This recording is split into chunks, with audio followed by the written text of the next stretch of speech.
My biggest influence in music. Well, a lot of people don't know this, but what really got me into music, period. Somebody saying gay, but I swear to God, this is the most gangster musical you ever seen in your life. Phantom of the Opera. The dude with the white mask and everything. You know, I used to love that. You know that. Dun, dun, dun, dun, dun, dun, dun, lyrics, everything was off the chain. And that motherfucker was gangster. He was murking motherfuckers too and shit, you know.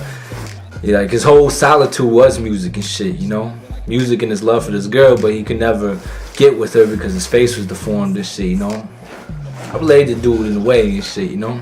He was just in his lair, created his own little world, and music was his world. So that's what very first got me into music. But my first like genre of music I fell in love with was definitely hip hop, you know. It's just like the way they put words together, you know. Even when I was a kid, before I even started listening to rap, you know, I just like think of rhymes all the time, just goofy shit, you know. I'd be a jewel, think of fool, just think of all the words I could possibly rhyme with another word and stuff, you know.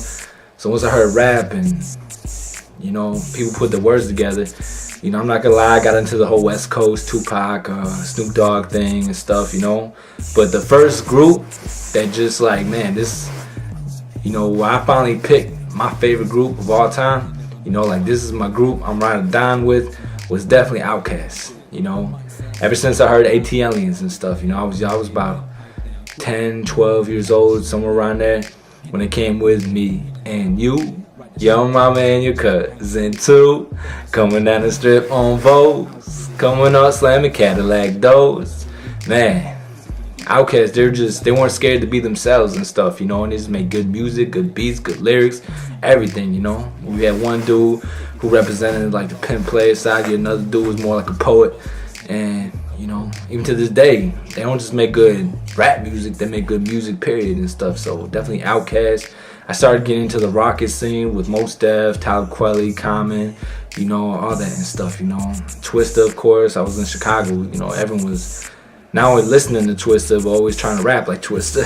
Every rapper in Chicago wanted to be just like Twista and shit, you know. So that's my biggest influences. But once I got into the game, my guy Prince Early now and stuff, you know, was my first producer, and he really kept me going. After my man's passed away, he really kept me into the music and stuff and taught me a lot, had me meet a lot of people and stuff, and now he's doing Christian music and stuff, you know. So Prince, what's up if you hear this? But yeah, you know, so that was my biggest influence. And then like who made me step my game up to another level was the guys I fuck with now to this day and shit. It was my guy Tank, Young Dollar, Black Rose, Reese Still Slim, Jay Wish, you know, all the dudes I rap with now are the dudes who really made me step my game up, you know. Because I always had lyrics, you know, I was always writing in high school and everything, but when I met them, it was a whole different game. I used to think I could freestyle. I used to battle. I used to win a lot of battles until I met Young Dollar, man. That dude, that dude is no joke and stuff, you know. But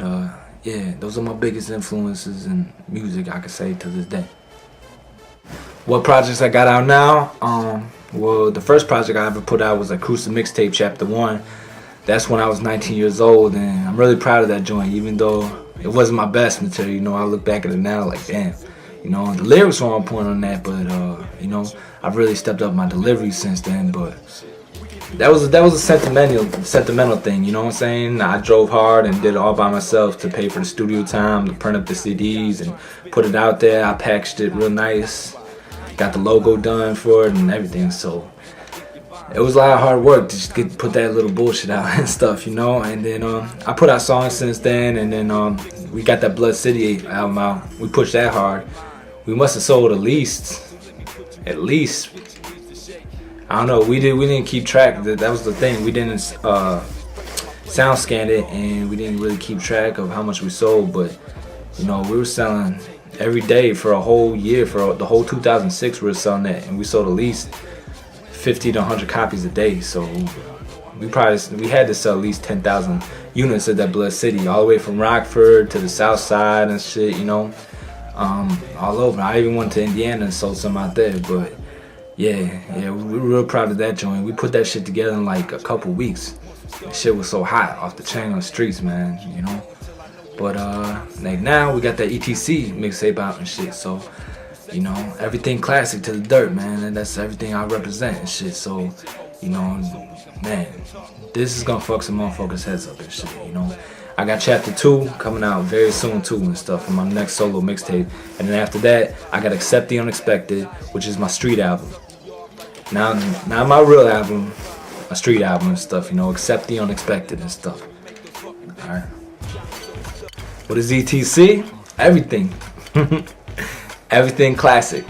That's what that is. You know, we just don't stick with one genre. You know, we're trying to branch out into rock, soul, R&B, reggaeton even and stuff. You know, everything we do, we're gonna do it the best, and it's gonna be timeless and stuff. Clothes, sketch comedy, which is really gonna set us apart in the game.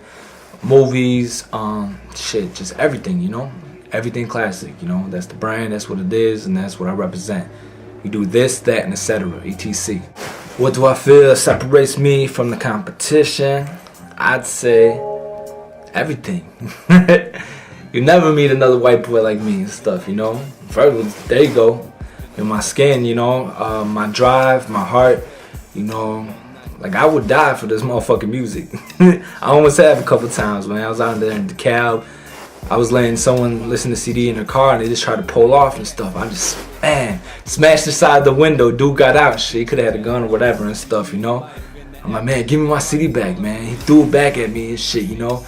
But I didn't back down and shit, you know. And he just got in the car and just skeeted off and shit. So he said, I'll be back. Man, fuck you, bitch. He didn't come back.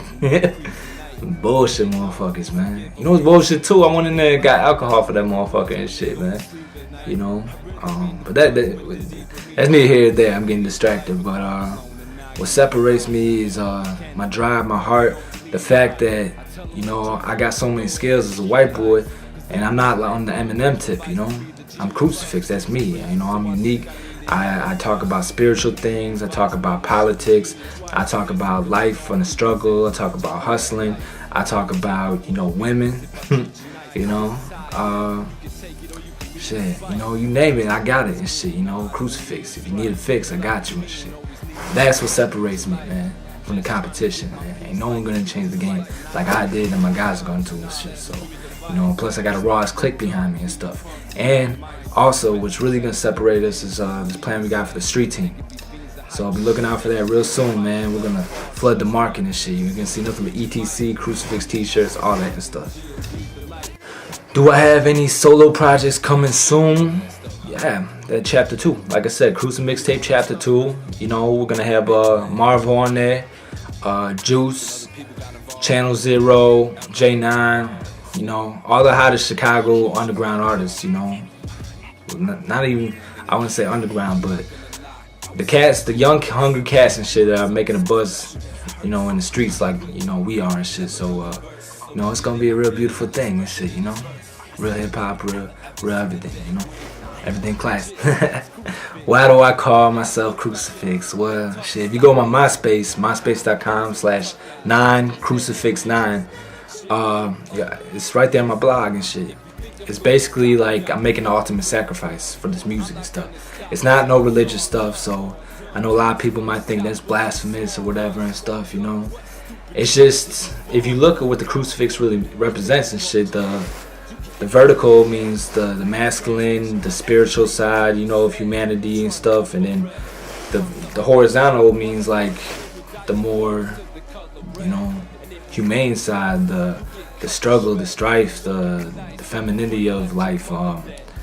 You know, like all the problems are, you know, are the good, and it's the good, the bad, and the ugly, you know. And that's what it is and stuff, you know. I'll make the ultimate sacrifice. Also, if you try to come with me, I'm gonna crucify your ass and shit. Guaranteed. Do not come with me or any one of my people, I'll crucify you, man. So, yeah, I mean, my last name's Fix, so, you know, someone called me Cruci-Fix in high school, it just kind of stuck. So, Cruci-Fix, you already know.